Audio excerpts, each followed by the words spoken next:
घड़ी इशारा कर रही है 7 बजे शाम का और समय हो चला है जीके जीएस स्पेशल बैच से मुलाकात का। तो हाय गाइज, मैं राहुल मिश्रा स्वागत करता हूं आपका बाबा स्टडी यूट्यूब चैनल के जीके जीएस बैच के सेक्शन में। तो फ्रेंड्स, इस समय आप लोगों के सामने प्रेजेंट करूंगा जीके जीएस के टॉप 20 मोस्ट इंपॉर्टेंट क्वेश्चन जो कि आपके आने वाले किसी भी वनडे कॉम्पिटिटिव एग्जाम के लिए मोस्ट हेल्पफुल होने वाले हैं। चाहे आपका एसएससी का कोई भी एग्जाम हो, रेलवे का कोई भी एग्जाम हो, डिफेंस का कोई भी एग्जाम हो, या वैसा कोई भी दुनिया के एग्जाम जहाँ पे जीके जीएस से क्वेश्चन आते हैं, उसके हिसाब से हमारा सेशन मोस्ट इंपॉर्टेंट रहने वाला है। और हाँ फ्रेंड्स, आप इस पूरे सेशन को बहुत ध्यान से देखिएगा और सारे क्वेश्चन को लिख कर याद करने का प्रयास करिएगा। और इस सेशन में जो हमारा ये सीरीज जीके जीएस की चल रही है, इसमें मैं आपको प्रतिदिन अल्टरनेट सब्जेक्ट की MCQ 20 क्वेश्चन कराता हूँ, जिसमें आज हमारा जो सब्जेक्ट है वो हमारा सब्जेक्ट आज का इकोनॉमिक्स है। तो इकोनॉमिक्स के मोस्ट इंपॉर्टेंट टॉप 20 क्वेश्चन को देखते हैं। तो शुरुआत करते हैं अपने पहले प्रश्न से। तो हमारा आज का पहला प्रश्न है, संयुक्त क्षेत्र की अवधारणा किन क्षेत्रों के संबंध को दर्शाती है? तो संयुक्त क्षेत्र की अवधारणा निजी व सार्वजनिक क्षेत्रों के समान स्तर पर एक परियोजना पर कार्य करने को दर्शाता है। यानी आपका राइट आंसर हो जाएगा ऑप्शन नंबर ए, आपका करेक्ट आंसर हो जाएगा। और हाँ फ्रेंड्स, यदि आपको हमारा सेशन पसंद आए और यदि आपको हमारी इस वीडियो से फ़ायदा लगे तो हमारे इस वीडियो को लाइक, चैनल को सब्सक्राइब और वीडियो को एक शेयर जरूर कर दीजिएगा। हमारा आज का दूसरा प्रश्न है कि आर्थिक विकास के लिए मानदंड क्या है? तो प्रति व्यक्ति आय एक वर्ष में प्रत्येक व्यक्ति द्वारा अर्जित आय का मापन होता है और प्रति व्यक्ति आय होता है। प्रति व्यक्ति आय जीवन स्तर या आर्थिक विकास देश को दर्शाता है। तो अर्थात आपका राइट आंसर हुआ कि प्रति व्यक्ति मौद्रिक आय ही आर्थिक विकास का मानदंड होता है। तो right answer option number A हो गया। क्वेश्चन नंबर 3 है हमारा, एक बाजार अर्थव्यवस्था वह है जो। तो एक बाजार अर्थव्यवस्था जो होती है वह एक खुली अर्थव्यवस्था होती है, या इसे हम खुली अर्थव्यवस्था भी कहते हैं। बाजार अर्थव्यवस्था वह आर्थिक व्यवस्था है जिसमें कीमतें मांग और पूर्ति के आधार पर तय होती है। तो यह बाजार अर्थव्यवस्था कौन सी अर्थव्यवस्था है? तो बाजार अर्थव्यवस्था सरकारी नियंत्रण से मुक्त है, अर्थात एक खुली अर्थव्यवस्था है। तो right answer option number B होगा। क्वेश्चन नंबर हमारा 4 है कि निम्नलिखित में से अर्थशास्त्र मानता है कि, अर्थशास्त्र क्या मानता है? अर्थशास्त्र मानता है कि अर्थशास्त्र मानव का व्यवहार का अध्ययन करता है और जिसमें मानव द्वारा सीमित संसाधनों से आवश्यकताओं को पूरा करने के बारे में पढ़ा जाता है। तो यानी कि आपका right answer option number A हो जाएगा कि अर्थशास्त्र लोगों की असीमित इच्छाएं होती है और उनको पूरा करने के लिए संसाधन कम है। यानी अर्थशास्त्र यही मानता है कि लोगों की इच्छाएं जो है वह अनगिनत है। हमारी इच्छा है कि हम चांद पे घर बना लें, लेकिन उसे पूरा करने के लिए हमारे पास संसाधन कम है। अगर कोई भी एक कॉमन आदमी चाहे भारत का कि उसे चंद्रमा पर जाना है, तो क्या वह जा सकता है? नहीं जा सकता है। क्यों? उसके पास संसाधन का अभाव है। यानी कि वो ऐसा क्रिएट ही नहीं कर सकता यान जिससे वो चले जाएं। उसके लिए उसको इसरो के पास जाना होगा और इसरो में आपको दूसरे व्यक्ति को जाने की अनुमति ही नहीं दी जाएगी कि आप चांद पे जाएं या कहीं मंगल पे जाएं। तो वही बात है कि लोगों के पास इच्छाएं असीमित हैं, परंतु उनके पूरा करने के लिए संसाधन काफ़ी कम है। व्यष्टि अर्थशास्त्र संबंधित होता है। तो व्यष्टि अर्थशास्त्र जो संबंधित होता है वह अर्थव्यवस्था के एकल परिवर्तनशील हिस्सों के बारे में निर्णय से संबंधित होता है। ये क्या हो गया? क्वेश्चन नंबर हम कितने में थे? क्वेश्चन नंबर हम 5 में थे। अगला क्वेश्चन नंबर 6 देखते हैं। अगर संसाधन असीमित हैं तो निम्न कथनों में से कौन सा कथन गलत होगा? तो यदि संसाधन असीमित हैं तो संसाधनों में कमी नहीं और अवसर लागत मौजूद होगी। यानी कि असीमित संसाधनों के कारण संसाधनों में कमी नहीं होगी, लेकिन एक संसाधन के चयन के कारण दूसरे वैकल्पिक संसाधन का नुकसान होगा। इसलिए यहाँ पर अवसर लागत मौजूद रहेंगे। आपका ऑप्शन नंबर सी करेक्ट हुआ। अगला क्वेश्चन नंबर 7 है, निम्न कथनों में से कौन सा कथन व्यष्टि अर्थशास्त्र से संबंधित है? तो व्यष्टि अर्थशास्त्र से जो संबंधित है वह है आपका निजी स्कूलों में फीस के कारण सरकारी स्कूलों में दाखिले बढ़ जाना।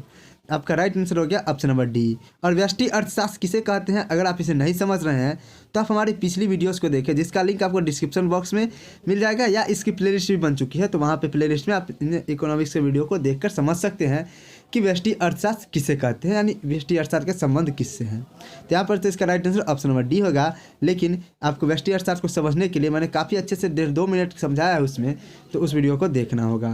क्वेश्चन नंबर 8 है हमारा, समाजवाद सफल रहा है क्योंकि। समाजवाद क्यों सफल रहा है? समाजवाद का सिद्धांत होता है कि राज्य का यह कर्तव्य है कि वह संसाधनों का बंटवारा इस प्रकार से करे जिससे संसाधन सभी में बराबर बढ़ जाए। सामाजिक कल्याण समाजवाद का प्रमुख उद्देश्य होता है और इस कारण यह सबसे ज़्यादा स्वीकार किया गया और सफल भी रहा है। तो आपका राइट आंसर क्या हो जाएगा? उपर्युक्त में से कोई नहीं।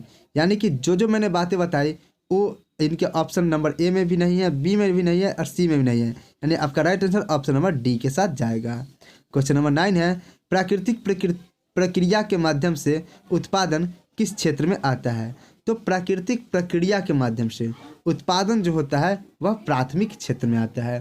प्राथमिक क्षेत्र होता क्या है? तो प्राथमिक क्षेत्र वह क्षेत्र होता है जिसमें आर्थिक गतिविधियां आती है, जिसमें प्राकृतिक संसाधन का सीधा उपयोग करके उत्पाद बनाया जाता है, जैसे कि कृषि, वानिकी, मछली पालन इत्यादि इसमें शामिल होते हैं।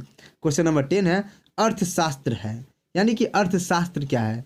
तो अर्थशास्त्र मानव व्यवहार का अध्ययन होता है जिसमें सीमित संसाधनों की अधिकतम उपयोगिता को उत्पाद व वस्तु एवं सेवाओं के वितरण के संबंध में अध्ययन किया जाता है। तो यह कौन सा होगा? अर्थशास्त्र सामाजिक विज्ञान होता है। क्वेश्चन नंबर हमारा 11 है, मूल्य सिद्धांत को अन्य किस नाम से जाना जाता है?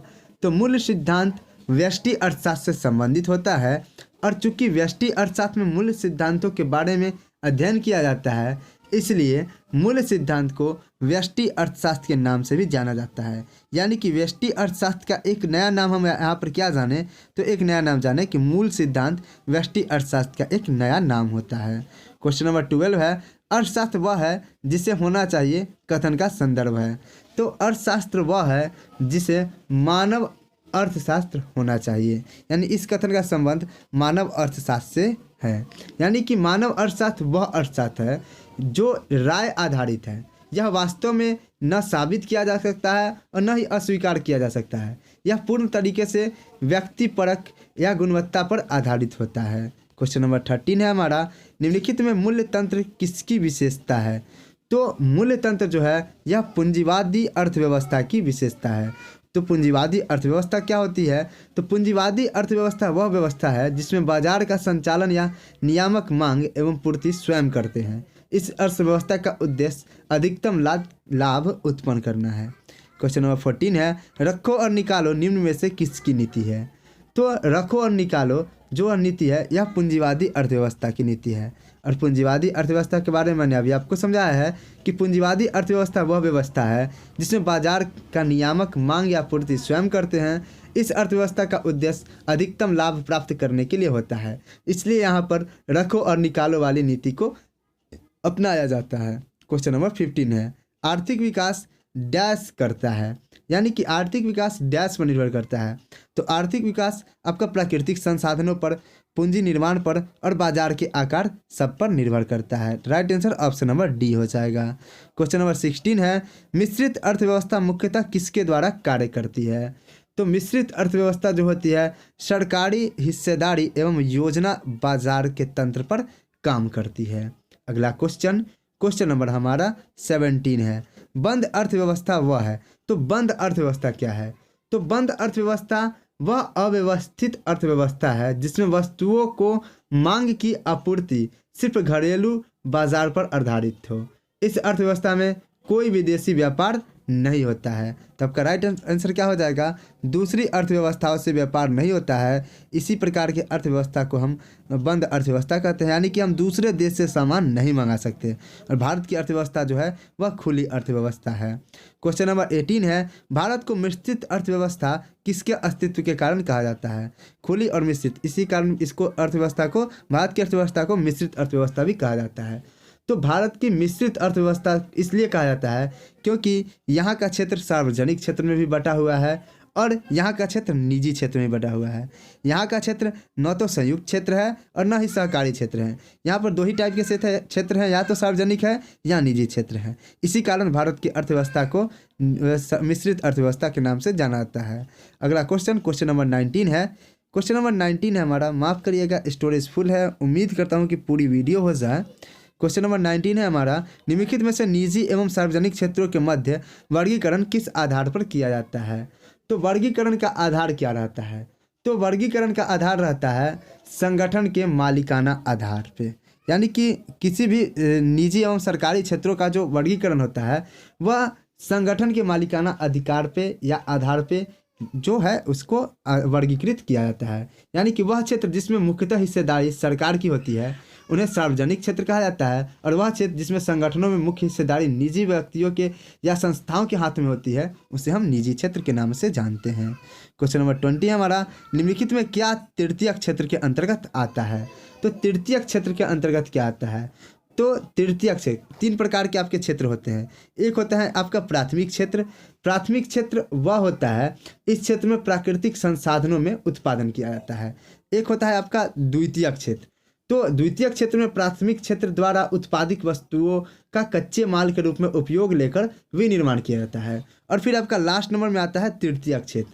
तो तृतीयक क्षेत्र वह होता है या होता है जिस क्षेत्र में सेवाओं का संबंध किया जाता है, यानी सेवाओं से संबंधित होता है, यानी कि आपको सर्व करने का काम करता है। तो बिजली ऊर्जा आपूर्ति जो है यह तृतीयक क्षेत्र से संबंधित है इन 4 ऑप्शन में। तो फ्रेंड्स ये थे आज के टॉप 20 क्वेश्चन। उम्मीद करता हूँ कि आपको हमारा सेशन पसंद आता होगा। यदि सेशन पसंद आए तो वीडियो को लाइक, चैनल को सब्सक्राइब और वीडियो को एक शेयर जरूर करें। और साथ ही मॉर्निंग की 4 बजे जो करंट अफेयर्स की क्लास आती है उसे भी जरूर देखा करें। आपकी नॉलेज बेहतरीन हो जाएगी और प्रतिदिन आप अपने आप को अच्छा महसूस करोगे पढ़ाई के क्षेत्र में। तो फ्रेंड्स आज के लिए इतना ही, मिलते हैं अपने नेक्स्ट वीडियो में। तब तक के लिए जय हिंद, जय भारत, वंदे मातरम।